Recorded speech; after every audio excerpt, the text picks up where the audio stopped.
경제 뉴스가 연예 뉴스처럼 들리는 그날까지 경제 브리핑 불편한 진실.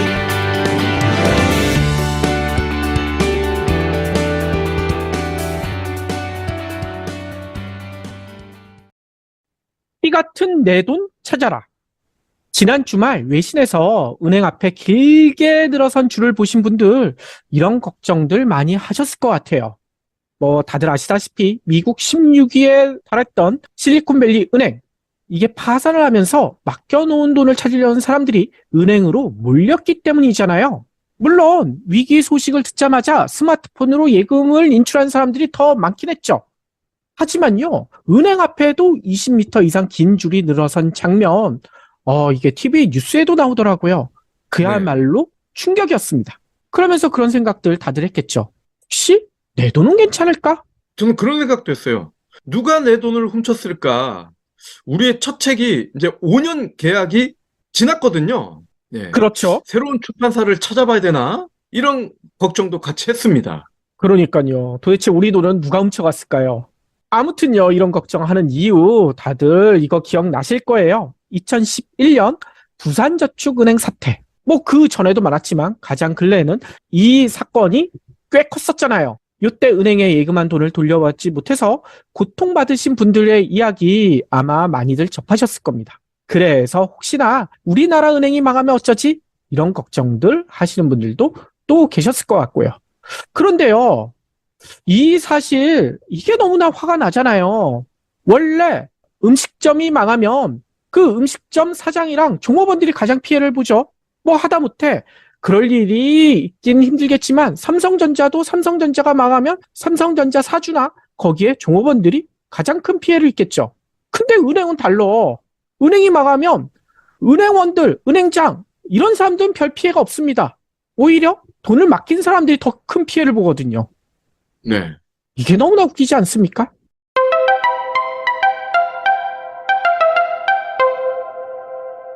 실제로 이번 실리콘밸리 은행 사태가 2008년 금융위기와 닮았다, 똑같다라는 지적을 하시는 분들이 많더라고요. 물론 금융위기가 어디까지 확산될지는 좀 더 지켜봐야 될 것 같아요.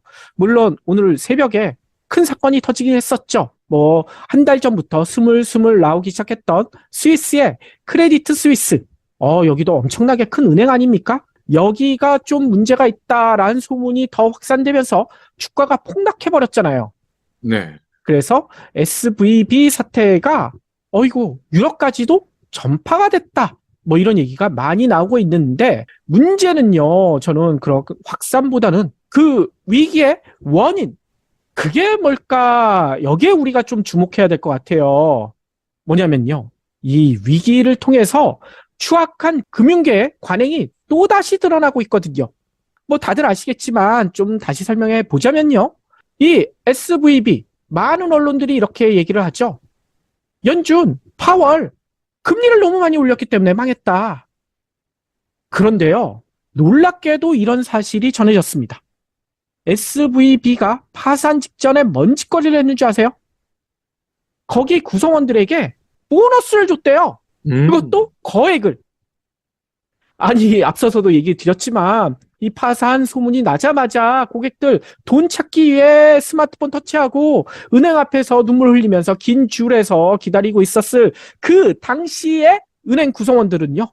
거액의 보너스를 받고 웃고 있었다는 얘기예요. 아니, 이거 소시오패스 집단도 아니고 정말 기가 막히지 않습니까? 그러네요. 미국 경제 매체 CNBC 이런 보도를 했습니다. 여기가요. 미국 16위 은행이잖아요. 근데 2021년 자료를 보니까요. 이 은행의 평균 연봉이요. 평균입니다. 25만 683달러. 우리나라 돈으로요. 3억 3천만 원이 넘죠. 근데 이게요. 미국 전체 상장은행 중 가장 높다고 합니다. 16위 은행이 연봉은 1위라는 거예요.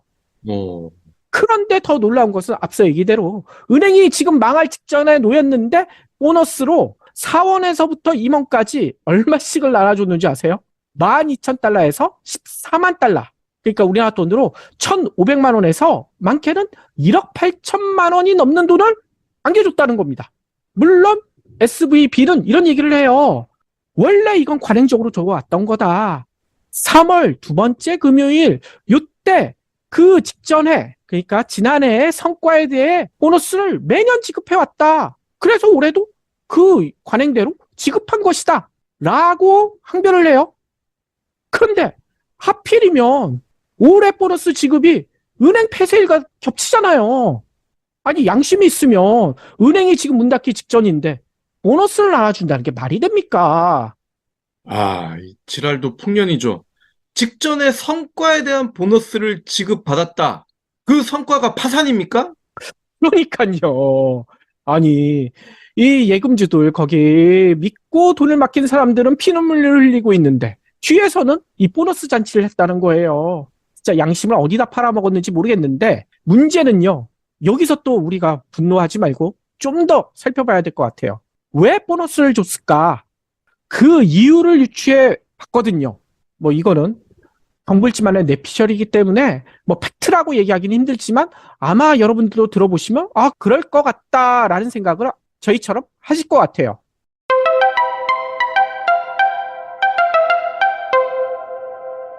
그 이유를 유추하려면 파산 과정을 살펴봐야 될 것 같아요.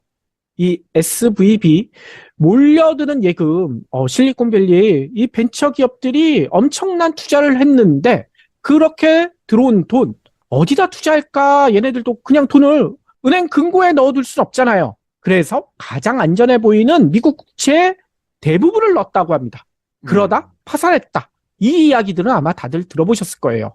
그런데 이렇게 미국 국채에 넣었는데 연준이 예상보다 금리를 너무 빠르게 올리는 바람에 국채 가격, 이 채권 공부하신 분들은 다들 아실 거예요. 금리가 올라가면 가격은 떨어지게 돼 있잖아요. 반대 방향이니까요.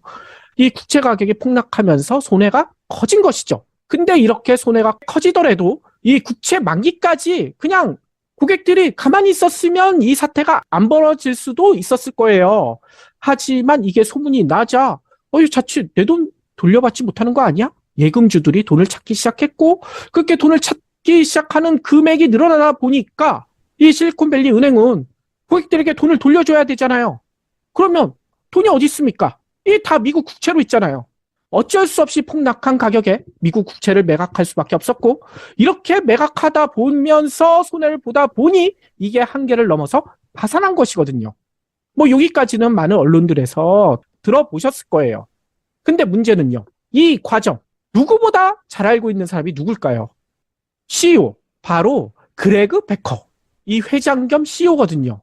그런데요. 이 사람이 이런 짓거리를 했다는 사실이 들통이 나버렸어요. 지난달 27일 이 모회사인 실리콘밸리 은행의 파이낸셜의 지분, 자기가 가지고 있던 지분 12,451주 요거를요. 매각을 해버렸대요. 그래서 얼마를 챙겼느냐? 우리나라 돈으로 따져보니까 47억 6천만 원어치를 챙겨버렸다고 합니다. 근데요. 지난달 27일 정도면 벌써 요번 파산 사태가 예고되지 않았을까요? 은행이 망할 거를 이 CEO, 이 회장이란 놈은 예상하고 이렇게 망하면 나라도 살아야지 라고 판 것으로 볼 수밖에 없다는 거죠. 당연히 이놈은 잡아떼겠죠. 그렇죠. 그런데 여기서 조금만 더 생각을 해보면 이런 사실을 이 CEO 말고도 그 내부 직원들은 모를 수가 없잖아요. 누구보다 잘 알 수밖에 없는 구성원들의 입을 막기 위해서 보너스로 입막음을 한 게 아닐까라는 추측이 가능하다는 겁니다. 네. 그러지 않을까요? 이게요, 바로 경불진에서도 여러 차례 지적했고, 저희가 최근이 아니죠. 2년 전에 썼던 책, 경제 시그널에서도 강조했듯이, 비 올 때 고객들의 우산을 빼앗고 자기들이 쓰는 이 비도덕적인 은행의 모습, 이번에 여실히 보여준 게 아닐까라는 생각이 든다는 겁니다. 이런 비양심적인 은행, 그대로 둬서 될까요? 안 되죠. 왜냐면요, 이 이야기 하는 이유가 요번만이 아니었잖아요. 아마 이 모습 기억나시는 분들 많으실 거예요. 과거 2008년 금융위기 때. 이 월가, 이 금융가 놈들, 이거 어떻게든 바로 잡아야 된다. 우리가 99%다. 99% 운동, 월가를 점령하라는 운동, 뭐 전 세계적으로도 벌어졌고, 우리나라에서도 벌어졌잖아요. 근데 이 월가에서 이 시위대가 행진을 할 때 그 높은 은행 건물에서 이 시위대를 바라보는 사람들이 있었죠. 그 사람들이 알고 보니까 이 무너졌던 은행에서 거액의 보너스를 챙기고 기분 좋아서 샴페인을 마시고 있었던, 마치 영화 보듯 시위대를 바라보았던 월가 귀족들로 밝혀져가지고 큰 비난을 받지 않았습니까? 네. 근데 벌써 10년이 훌쩍 지났잖아요. 근데 변함이 없어. 이번에도 은행이 망하기 직전에 자기는 지분 팔고 직원들은 보너스 주고 똑같은 일이 반복되고 있다는 겁니다. 따라서 이번 사태가 다시 한번 은행의 도덕성을 점검하는 계기가 돼야 될 것 같은데 어떻게 될지는 우리가 좀 지켜봐야 되겠죠. 바이든 아재가 그래도 은행 경영진들 가만히 두지 않을 수도 있을 것 같은데요. 그러니까요. 책임을 철저히 묻겠다. 바이든은 그렇게 강조하고 있는데 과연 이 이야기를 어디까지 지킬지 아마 미국 시민들은 물론 전 세계가 지켜봐야 될 것 같아요.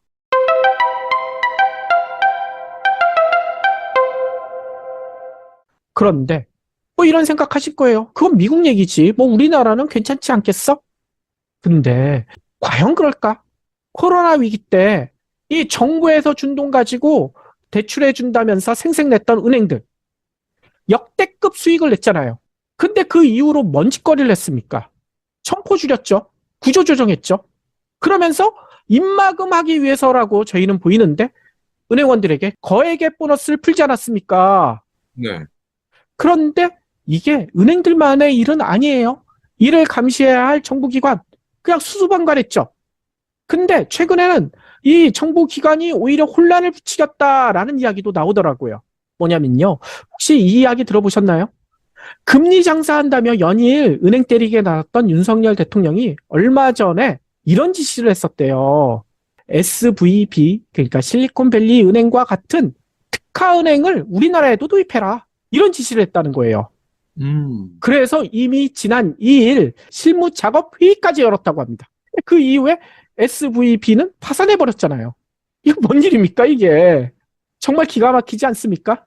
그러네요. 그래서 우리나라 은행들도 믿을 수 없다며 다른 선진국에 비해 지나치게 낮은 은행 예금 보호 한도 요걸 늘려야 한다라는 목소리가 제법 커지고 있더라고요. 요거 다들 아실 거예요. 우리나라 예금 보호 한도 지난 2001년에 2천만 원에서 5천만 원으로 상향됐거든요. 그런데 그 이후 23년이 지났는데도 한도는 그대로입니다. 5천만 원. 이 때문에 SVB 사태가 벌어지기 전부터요. 정치권과 금융시장에서는요. 오랜 기간 동안 이거 23년 동안 그냥 놔둔 게 말이 되느냐. 경제 규모, 소득 수준 변화를 고려해서 한도를 높여야 된다라는 주장이 끊임없이 제기돼 왔었거든요. 네. 실제로 우리나라 한도가 다른 나라에 비하면 3분의 1 수준밖에 안 된다면서요. 그러니까요. 요 자료를 유동수 더불어민주당 의원이 밝혔는데요. 2020년 말 기준으로 미국 달러를 환산해서 우리나라 예금 보호 한도를 계산해 봤더니 42,373달러. 근데 이게 주요 7개국 평균 한도의 박 PD 얘기처럼 3분의 1밖에 안 됩니다. 특히 미국 같은 경우에는요. 25만 달러까지 예금을 보호해줘요. 한도액이 가장 높고요. 프랑스, 독일, 이탈리아, 영국 이런 데들도 10만 달러 이상씩 예금을 보호하고 있습니다. 이들 나라는 경제 규모가 크기 때문이 아니냐라고 하실 수 있는데요. 1인당 GDP 대비 예금 보호 수준 이것도 조사해 봤거든요. 우리나라는요. 1인당 GDP 대비 예금 보호 한도 배율이요. 1.34밖에 안 돼요. 그러면 미국은 얼마나 되느냐?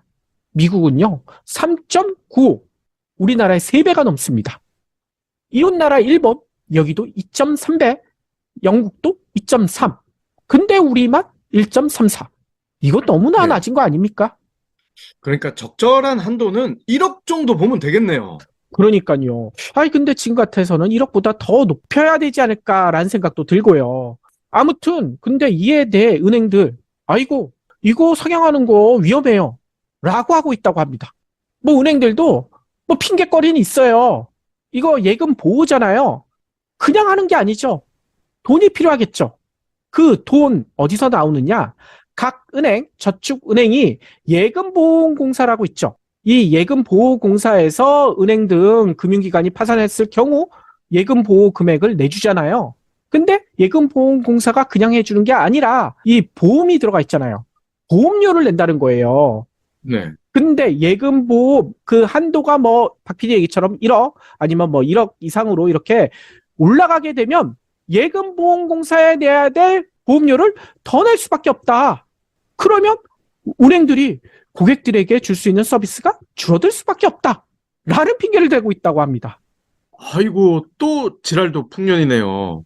보험료율 올라서 비용이 증가한다, 이런 주장인데, 지들 보너스 쳐받는 건 비용 아닌가요? 그러니까요. 역대급 수익 이거 주체하지 못해서 보너스 주고 있잖아요. 보너스 잔치 벌이고 있잖아요. 근데 겨우 보험금 때문에 보험료 때문에 안 된다고요? 말이 안 되죠. 따라서 정치권은 아직 미적거리고 있고 은행권이 아마 로비를 통해서 이거 통과되지 못하게 방해할 것 같기 때문에 어쩔 수 없습니다. 뭐 우리 스스로 소중한 내 돈 지킬 무기를 챙겨야 될 것 같아요. 그러면 어떻게 챙겨야 될까? 지금부터 우리가 할 수 있는 4가지 무기를 애청자 여러분들과 알아보도록 하겠습니다.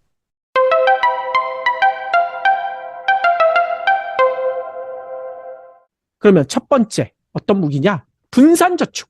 계란은 한 바구니에 담으면 안 된다. 뭐 투자의 원칙이죠. 근데 저축도 마찬가지라는 거예요. 통장 쪼개기를 해야 된다는 거죠. 왜냐하면 3개 예금 기관에 각각 5천만 원씩 예금을 했는데 하필이면 그 3개 기관이 다 망했다. 이럴 때도 예금보험공사로부터 원금 전액, 그러니까 총 1억 5천만 원을 돌려받을 수 있다고 합니다. 단 주의할 점이 있죠. 예금자 보호법은 1인당 금융기관이 아니라요. 각 금융기관별로 돼 있어요. 그래서 각 기관별로 5천만 원까지 보장해 준다고 돼 있어요. 따라서 같은 A은행에 2개의 상품에 통장 쪼개기를 해서 5천만 원씩 저축하고 있다면 어떻게 될까요? 5천만 원밖에 못 받죠. 그렇죠. 이 5천만 원 초과는 5천만 원은 보호받지 못한다고 합니다. 그런데 여기까지는 많이들 아실 거예요. 근데 한 가지 더 아셔야 될 점이 있습니다. 그러면 이 5천만 원은 원금만 뜻하는 걸까?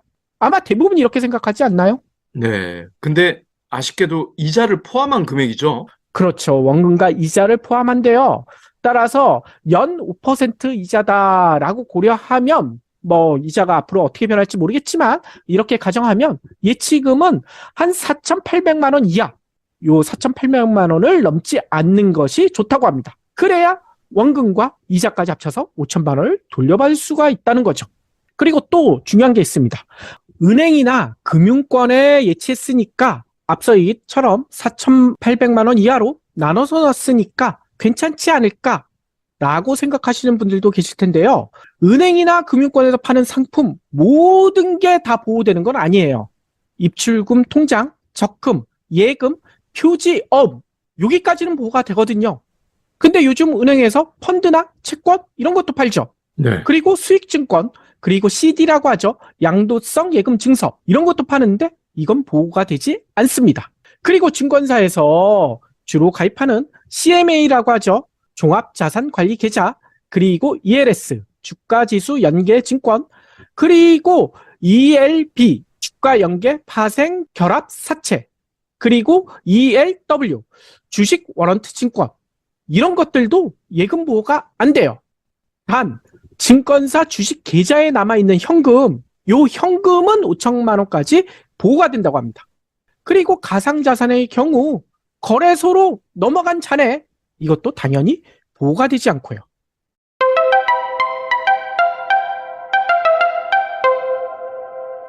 그리고 두 번째 무기, 이것도 우리가 잘 챙겨봐야 될 것 같은데요. 이 우체국을 잘 활용할 필요가 있을 것 같아요. 보통 과거에는 우체국 하면 편지 붙이는 거, 그리고 우표 사는 거, 이런 것들만 생각하셨는데 요즘은 아마 다들 아실 겁니다. 우체국에서 금융 업무 볼 수 있다는 거. 예금은 물론 보험까지도 가능하잖아요.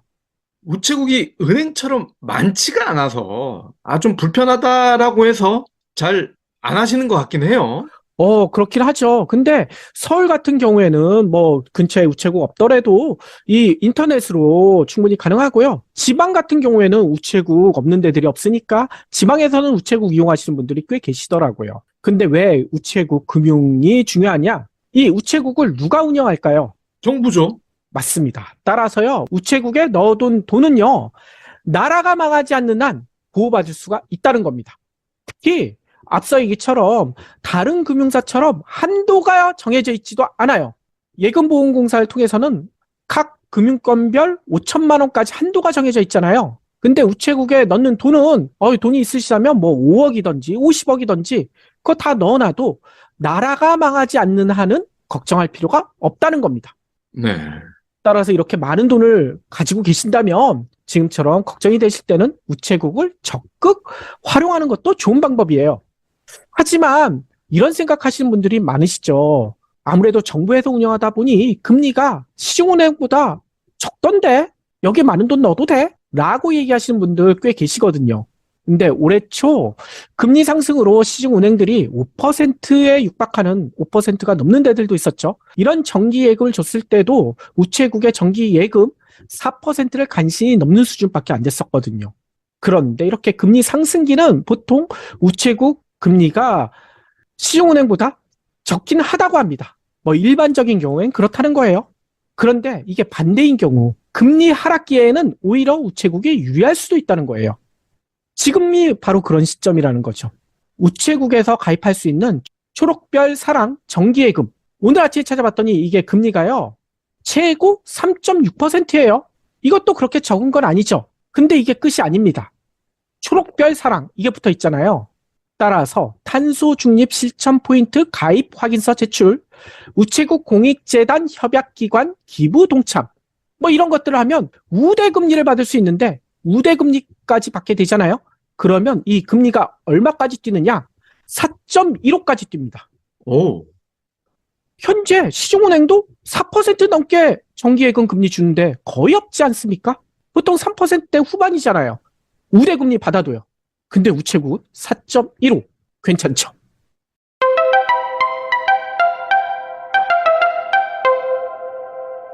또 세 번째 무기는 같은 법인인지 반드시 확인해야 된다. 요 점을 강조하고 싶어요. 이게 도대체 뭔 소리냐? 뭐 은행들 다 같은 법인 아니야? 라고 생각하실 수 있는데요. 요 얘기는 주로 신협이나 새마을금고 등에 해당되는 이야기거든요. 그리고 참고 삼아 말씀드리자면 농협, 신협, 새마을금고 요건 신협협동기구로 분류가 되죠. 따라서 여기에서는요, 예금보험공사가 아니라 중앙회나 연합회 이런 데에서 1인당 5천만 원까지 예금자 보호를 해준다고 합니다. 근데 여기서 중요한 게 뭐냐? 앞서 얘기처럼요, 이름이 같더라도 법인이 다르잖아요? 그러면 다른 금융기관으로 취급해 준다는 거예요. 네. 예를 들어 새마을금고, 뭐 동네마다 대부분 있잖아요. 근데 이게요, 새마을금고는 새마을금고인데 법인이 다른 경우들이 꽤 있거든요. 그래서 예를 들어 A 새마을금고에 5천만 원, B 새마을금고에 5천만 원, 뭐 이렇게 예금이나 적금을 한 경우 앞서 얘기처럼 법인이 다르다면 다른 금융기관으로 취급돼서 각각 5천만 원씩 보호받을 수 있다고 합니다. 요즘 시중은행보다 새마을금고 이런 신협의 이자가 높잖아요.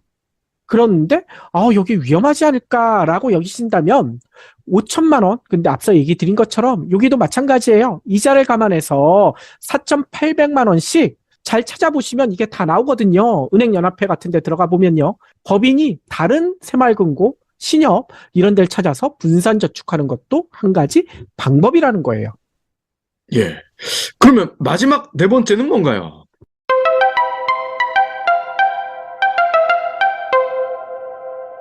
네 번째 무기. 5천만 원이 넘어가면 그럼 무조건 포기해야 되느냐? 그건 아니라고 합니다. 5천만 원을 초과하는 금액이라도요, 향후 그 해당 부실 금융기관에 재산을 매각해서 돈을 돌려받을 수도 있다고 해요. 그런데 여기서 한 가지, 재산 지급금이라는 게 있거든요. 요거를 미리 아셔야 될 것 같아요. 왜냐면요, 은행이나 금융기관이 망할 경우 파산 절차를 거칠 거 아닙니까? 근데 미리 계산해 본다는 거예요. 파산 절차를 통해서 얼마 정도 재산이 나올 것 같은데 예금자가 돌려받지 못한 돈 중에 얼마 정도 돌려줄 수 있는지 이런 것들을 미리 계산해 본다고 합니다. 이게 바로 계산 지급금이라고 해요. 네. 그래서 만약에 5천만 원이 넘어가는 돈을 넣었는데 그 해당 은행이 망했다면요, 예금보험공사 홈페이지 들어가서요, 이 계산 지급금 받을 수 있는지 반드시 확인해 봐야 된다는 거예요. 포기하지 마시고요. 근데 다만 문제는요. 이 5천만 원 이상 이런 예치금의 회수율은 상황에 따라 그때그때 다르다는 거죠. 천차만별이라는 게 문제라는 겁니다. 앞서 얘기 드린 것처럼 2011년 저축은행 부실 사태 때 이때는요. 은행별로 90% 이상 회수해서 대부분의 돈을 돌려주는 그런 사례도 있었거든요. 근데 아이고 회수를 많이 못한 경우, 절반도 못한 경우들도 있었다고 합니다. 그럴 경우는 돈을 제대로 돌려주지 못했었겠죠. 게다가 시간이 많이 걸릴 수도 있다는 거예요. 이렇게 회수율이 낮은 경우에는 아무래도 시간이 더 걸릴 수밖에 없겠죠. 그래서 실제로요, 저축은행 사태 때 맡겼던 돈 전부도 아니고요, 일부를 돌려받는데 2년 넘게 걸린 경우들도 있었다고 합니다. 예. 저도 이 당시에 토마토 저축은행이었나? 거기다가 예금을 넣어놨는데, 물론 5천만 원 미만이었어요. 그래서 좀 빨리 나올 줄 알았는데 6개월이 걸리더라고요. 그러니까요. 지금은 빨라져서 예금보호공사는 7일 이내에 돈을 돌려주고 있다라고 얘기하고 있지만요. 앞으로 이게 또 어떻게 변할지도 몰라요. 예금보호공사에서 얘기한 것처럼 지금은 7일로 돼 있는데 7일 내에 내줄지 요거는 우리가 지켜봐야 된다는 거죠. 그런데 여기서 한 가지 더 살펴보고 싶은 게 있어요. 지금까지 살펴본 4가지 무기 이걸로도 좀 썩 시원하다라는 생각이 들기 힘들죠. 그쵸. 시스템 자체가 나아져야죠. 맞습니다. 그래서 5번째 무기까지 우리가 필요할 것 같아요. 바로 시스템, 법 개정. 다가오는 총선에서 예금자 보호 한도를 크게 높이고요. 은행의 도덕성을 철저히 검증하겠다. 이런 후보와 당에게 우리가 소중한 표를 줘야 하지 않을까요? 피 같은 소중한 내 돈을 지키기 위해서라도 말이죠. 이 정치가 바뀌지 않으면 소중한 내 돈이 어느 순간 휴지 조각이 될지도 모릅니다.